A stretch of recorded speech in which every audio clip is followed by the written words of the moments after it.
Kolkata mayor Firhad हाकिम लई केदाय जे जहां को बेबड़ित को कमिया उना आए जंगे दारामा साउते नोआ होय लेया कदा जे जेल रे चालाव दो आज बाय बोतरोआ आ साउते बीजेपी तेरंग काते लेया कदा जे टीएमसी रे चालाव लेन खान उनको दो कुमड़ू को हुयुक काना और बीजेपी रे जहां को चालाक काना उनको दो साधु चेदा से आबो निये ओक्ते रे नेले दाबोन जहां लेका केंद्रीय सरकारेन संस्था को बीजेपी रेन जहां विरोधी पार्टी को मेना आकात को उनको को जेतान रे अडी जस्ती रेड हुयुक काना और नोआ बाबत तेगे फिरहाद हाकिम नोकाना काथाय लेया कदा মেশিনে গেরুয়া রঙের তখনই সে সাধু হয়ে যাবে।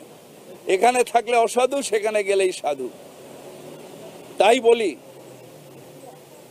ভারতের আইন আছে, ভারতের সংবিধান আছে, ভারতের আইন ব্যবস্থা বিচার ব্যবস্থা আছে। যা ইচ্ছে তাই করা যায় না, যা ইচ্ছে তাই বলা যায় না। সবার একটা আত্মসম্মান আছে। এই কাজের জন্য আমার ব্যক্তিগত ক্ষতি হয়ে গেছে, সবার একটা আত্মসম্মান আছে। সেই আত্মসম্মানটাকে নষ্ট করবেন। আপনার সম্মান আমি দেব, আমার সম্মান আপনি দেবেন। এই আত্মসম্মান নিয়ে টানাটানি করবেন না। সব অসাধু, সব অসাধু, আর আপনার দলে গেলে সব সাধু, এটা কখনো হতে পারে না। কেন কেন শুধু রেড বা এগুলো শুধু অবিজেপি ক্ষেত্রে হবে নাকি বিশ্বের সবথেকে বড় পার্টি সেই দলে কোনো অসাধু মানুষ নেই, তার রেড হবে না কেন? তার মিডিয়া ট্রায়াল হবে না কেন? তার ওপরে হবে না কেন? সবাই ভয় পেয়ে রয়েছেন। আমি তো ছোটবেলা দিয়ে জানতাম যে pen is mightier than sword. এখন কি পেন সোর্ডের কাছে আত্মসম্মান করছে?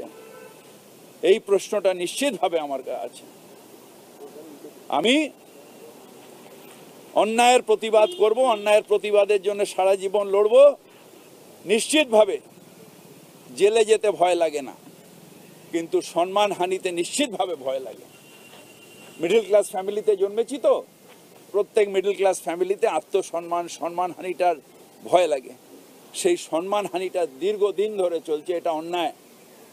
ঢুকিয়ে দিন আমাকে। সুশান্ত বাবু আসুন, আপনার কোন এজেন্সি নিয়ে আপনি নিজে আসুন, আমি চলে যাচ্ছি আপনার সাথে। ঢুকিয়ে দিন আমাকে, কিন্তু সম্মানহানি করবেন না। আপনিও কোনো মায়ের বা ছেলে, কোনো স্ত্রীর স্বামী, কোনো বাচ্চার মা, আমি বাবা, আমিও ঠিক তাই। সম্মানহানিটা করবেন না দয়া করে। কেসের আগে কেসের আগে মিডিয়া ট্রায়াল, কেসের আগে সোশ্যাল মিডিয়া ট্রায়াল হয়ে যাচ্ছে কেন? কি অন্যায় করেছি আমি? কি পাপ করেছি? কেন এটা বারবার করে হবে? আনন্দের লাফায় সবাই এটা এর হয়েছে না। যে অন্যায় করেছে সে অন্যায় করেছে। আমার একটা কেস হয়েছিল, সেই জন্য আমি অ্যারেস্ট হয়েছিলাম। আমি হসপিটালে থাকিনি, আমি জেলে ছিলাম, কারণ আমাকে আদালত বলেছিল জেলে থাকতে, আমি জেলে ছিলাম। কিন্তু সেই কেসের ব্যাপারে বিরোধী দলনেতা অলরেডি বলে দিয়েছেন।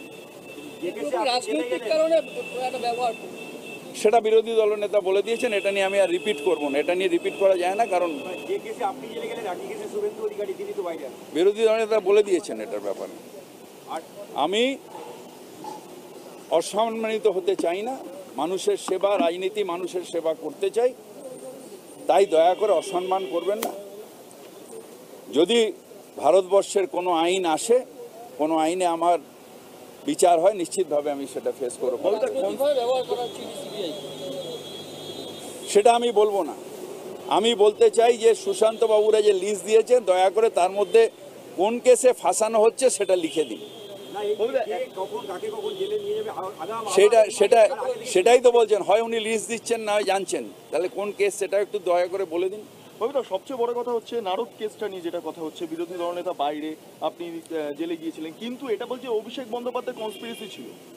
না না, আমি এটা বিশ্বাস করি না। তো ওই কেসের কি ওটা যেটা ব্যাপার ওটা বলে দিয়ে, যদি আমি যেহেতু ওই কেসে বেলে আছি, আমি এটা নিয়ে কথা বলবো। অমিত বালব্য একটা টুইট করেছেন, তাতে তিনি বলেছেন মমতা বন্দ্যোপাধ্যায় সরকার, জোটের সরকার ভোট পরবর্তী হিংসা রক্ত তার হাতে লেগে আছে।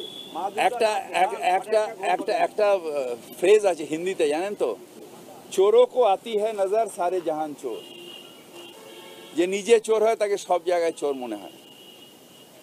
মমতা বন্দ্যোপাধ্যায় বাংলার মানুষ তৃতীয়বারের জন্য বিশ্বাস করে তাকে পাঠিয়েছে, তার সম্বন্ধে এই অপমান করার কথা বলা মানে বাংলার মানুষকে অপমান করা।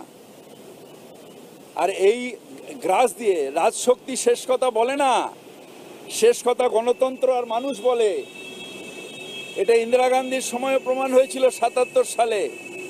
এমার্জেন্সির পরে কংগ্রেস আসতে পারেনি, গণতন্ত্র এসছিল, মানুষ এসছিল। যখন গণতন্ত্র আর মানুষ, গণতন্ত্রে আঘাত হয় আর মানুষ খেপে যায়, তখন কে কোথায় আছে জানবেন না, এক মিনিটে সব শেষ হয়ে যায়। ৭৬ সাল ৭৭ সালের প্রথমেও যারা আজকের যারা ছেলে তোদের মতন তারা জানে না, সেই সময় আমরা যেহেতু বয়স্ক আমরা দেখেছি। কিন্তু হই এখানে থেকে নিয়ে সারা ভারতবর্ষে ইন্দিরা গান্ধী নিজে হেরে গেছিল। তাই শেষ কথা রাজশক্তি বলবে না, গণতন্ত্র বলবে, মানুষ বলবে।